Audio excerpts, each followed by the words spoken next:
कोलाहल के बाद अगर सदन मुझे शांति से सुनने के लिए मन बना सके तो मैं बड़ा आभारी हूंगा।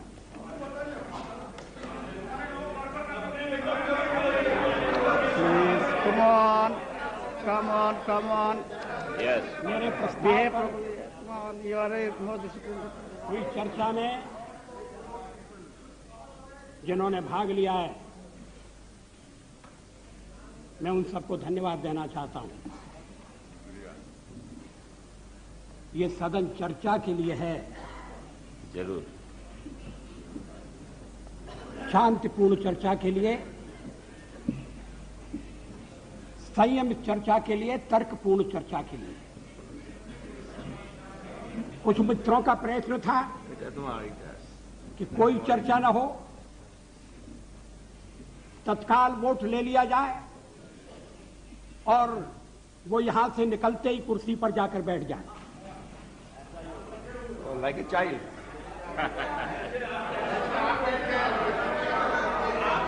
उधर से आवाज आ रही है कि ऐसा ही होगा।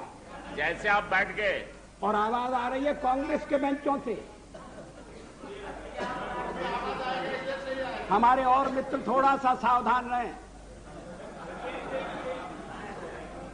अध्यक्ष महोदय, पार्लियामेंट में मैंने 40 साल गुजारे। ऐसे क्षण बार बार आए। जी रहे। सरकारें बनी हैं, बदली हैं,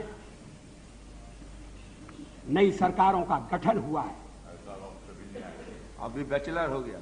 लेकिन लोकतंत्र No, please don't make this kind of remarks. No, it's okay.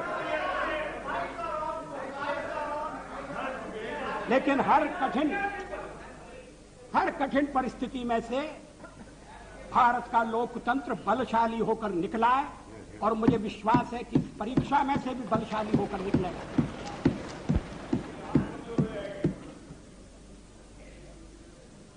मैंने 40 साल आलोचना की है।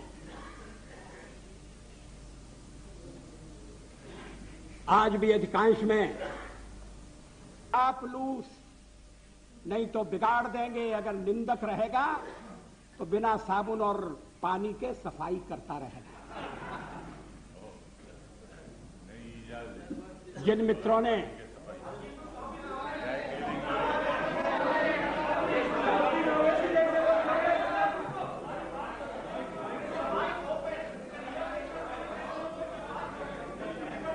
वो शिकायत कर रहे हैं कौन? क्या शिकायत?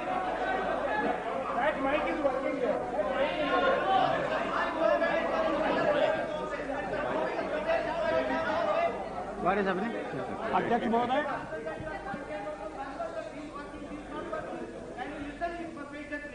जिन्होंने प्रस्ताव का समर्थन किया है, It's okay, कोई उनको मैं विशेष रूप से धन्यवाद देना चाहता हूं। समता पार्टी के नेता श्री जॉर्ज फर्नांडिस,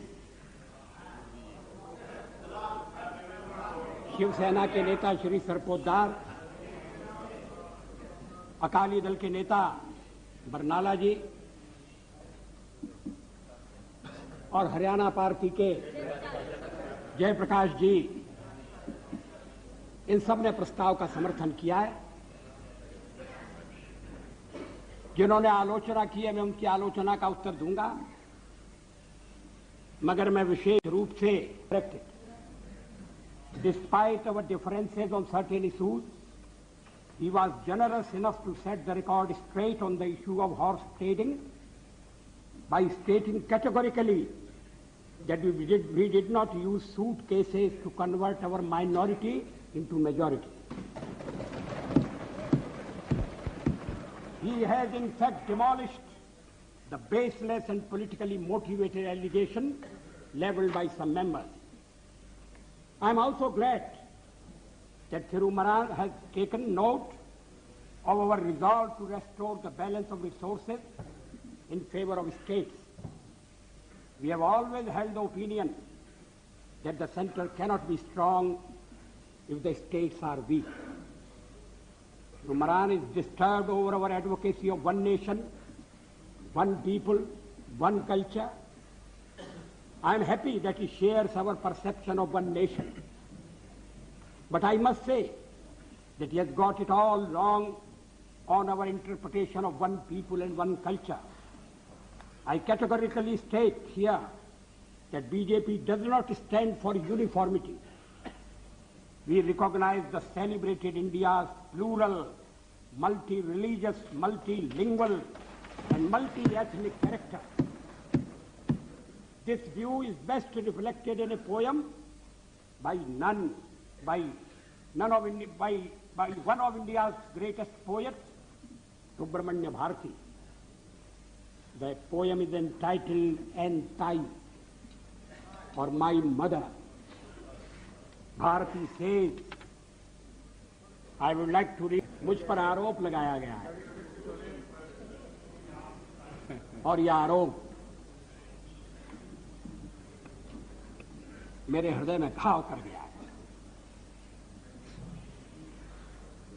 आरोप यह है कि मुझे सत्ता का लोभ हो गया है और मैंने पिछले भी हम सत्ता के लोभ से गलत काम करने के लिए तैयार नहीं।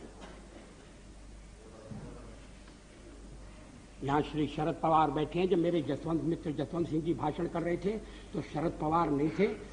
वो जसवंत सिंह जी कह रहे थे कि किस तरह से शरद पवार ने अपनी पार्टी तोड़कर हमारे साथ सरकार बनाई थी, सत्ता के लिए बनाई थी या महाराष्ट्र के भले के लिए बनाई थी, ये अलग बात है, मगर उन्होंने अपनी पार्टी तोड़कर हमारे साथ सहयोग किया। मैंने तो ऐसा कुछ नहीं किया।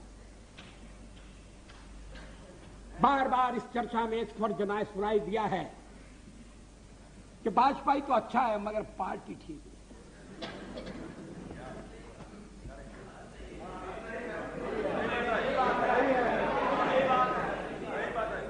अच्छा, तो अच्छे वाजपेयी का मैं नाम नहीं लेना चाहता, मैं शरद जी का भी नाम नहीं लेना चाहता, लेकिन पार्टी तोड़कर सत्ता के लिए नया गठबंधन करके अगर सत्ता हाथ में आती है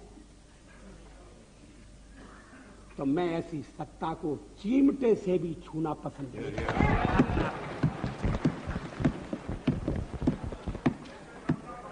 न भी तो मरणादस्मि केवलम दूषितो यशः। भगवान राम ने कहा था मैं मृत्यु से नहीं डरता, अगर डरता हूं तो बदनामी से डरता हूं, लोकापवाद से डरता हूं। 40 साल का मेरा राजनीतिक जीवन खुली किताब है, लेकिन जनता ने जब भारतीय जनता पार्टी को सबसे बड़े दल के रूप में समर्थन दिया तो क्या जनता की अवज्ञा होनी चाहिए? जब राष्ट्रपति ने मुझे बुलाया और सरकार बनाने के लिए बुलाया और कहा कि कल आपके मंत्रियों की शपथ विधि होना चाहिए और 31 तारीख तक आप अपना बहुमत सिद्ध कीजिए, तो क्या मैं मैदान छोड़कर चला जाता? मैं पलायन कर जाता? जिस जनता का हमने विश्वास अर्जित किया है, और आप इकट्ठी भीड़ न करें। मैं अलग अलग पीछे अब जब मैंने चर्चा आरंभ की थी तब इसका स्पष्टीकरण किया था। क्या यह तथ्य नहीं है कि हम सबसे बड़े दल के रूप में उभरे हैं? अब जो और तर्क दिए जा रहे हैं मैं उन पर आऊंगा। क्या मैं राष्ट्रपति महोदय से कहता कि नहीं, पहले मुझे जरा बात कर लेने दो,